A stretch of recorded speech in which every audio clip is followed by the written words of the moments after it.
Halo semua, kembali dengan Putra Reza di Project Review. Dan ya, di tangan saya ini adalah Samsung Galaxy S21 S21 aja, bukan Plus, bukan Ultra, versi paling dasarnya dari seri S tahun ini. Untuk mengawali, singkat aja, unboxing dulu. Dan nggak panjang-panjang karena mulai tahun ini juga Samsung hanya berbekal box yang begitu ramping. Isinya cuma handphone, user manual, SIM card ejector, serta kabel USB-C.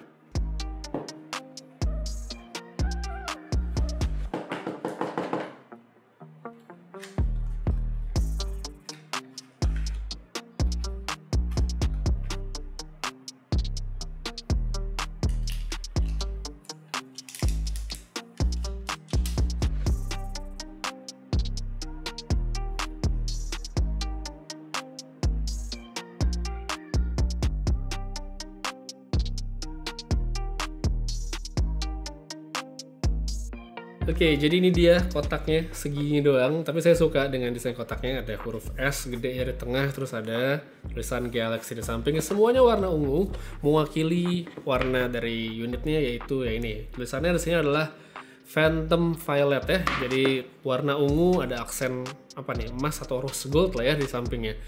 Ini adalah hero color Samsung tahun ini, warna jagoan lah ibaratnya. Jadi kalau buat yang suka warna ungu mungkin ini bakal jadi pilihan yang oke banget. Kalau saya pribadi ya ini menurut saya keren warnanya, tapi saya tetap lebih suka dengan yang hitam ya. Phantom Blacknya itu cakep banget, apalagi yang versi Ultra itu wah keren banget. Habis itu karena kita sekarang lagi ngomongin handphone Samsung, yang menarik juga kalau menurut saya tentu adalah layarnya.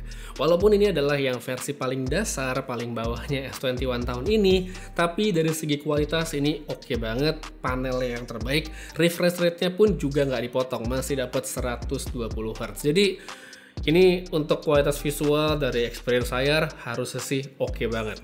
Habis itu yang nggak kalah menarik dan nggak banyak diomongin juga adalah soal in-display fingerprint. Buat mereka yang udah pernah pakai handphone Samsung yang lama, yang udah ada in-display fingerprint, terus pakai S21, saya yakin bakal berasa banget bedanya. Karena di sini teknologinya diperbarui dan bener-bener cepat. Tinggal ditempel aja, nggak usah ditahan, itu bisa langsung kebuka. Bener-bener peningkatan yang signifikan, tapi kecil dan mungkin nggak banyak dilihat oleh orang, tapi saya harus apresiasi di sini Samsung oke banget. Lalu lanjut ke soal spesifikasi, ini juga sebenarnya penting sekali di S21 karena Samsung kali ini menggunakan chipset terbaru mereka, Exynos 2100, chipset baru 5 nanometer yang harusnya kenceng, efisien dan segala macam yang bagus-bagus lah ya. Tapi kalau gimana performanya di awal seperti ini, jujur saya belum bisa bilang bagaimana ya bagus atau enggaknya, karena tampaknya chipset ini belum dioptimasi oleh beberapa developer game yang banyak dimainkan. Saya coba di sini ada Genshin Impact sama PUBG, itu settingnya tampak tidak maksimal. Jadi seperti misalnya di PUBG ya, itu setting maksimalnya adalah smooth extreme, dimana kalau saya cobain di Note 20 Ultra misalnya, itu bisa dapat smooth 90 fps. Jadi logika sederhananya, masa sih S21 ya yang lebih baru, chipsetnya yang harusnya lebih kenceng, dapat setting yang lebih rendah dibandingkan yang sebelumnya? Harusnya kan nggak. Jadi asumsi saya ini kemungkinan besar adalah belum dioptimasi, dan mungkin 1 atau mungkin 2 bulan ke depan ya paling lama udah bisa dapat optimasi, dan mungkin kita bisa ngerasain performa terbaik dari chipset baru ya Samsung. Habis itu yang banyak juga saya lihat di video first impression minggu lalu adalah yang ngomongin soal storage ya, kapasitas penyimpanan. Unit yang saya pakai sekarang ini adalah versi 128 GB dan memang tidak ada slot ekspansi untuk micro SD. Jadi hanya ada 2 nano SIM card aja. Terlalu kecil 128 itu sebenarnya relatif ya bagaimana user makanya, tapi kalau menurut saya 128 untuk kebanyakan orang sebenarnya udah cukup sekali. Jadi akankah cukup atau enggaknya sebenarnya bisa kamu lihat di handphone yang sekarang kamu pakai.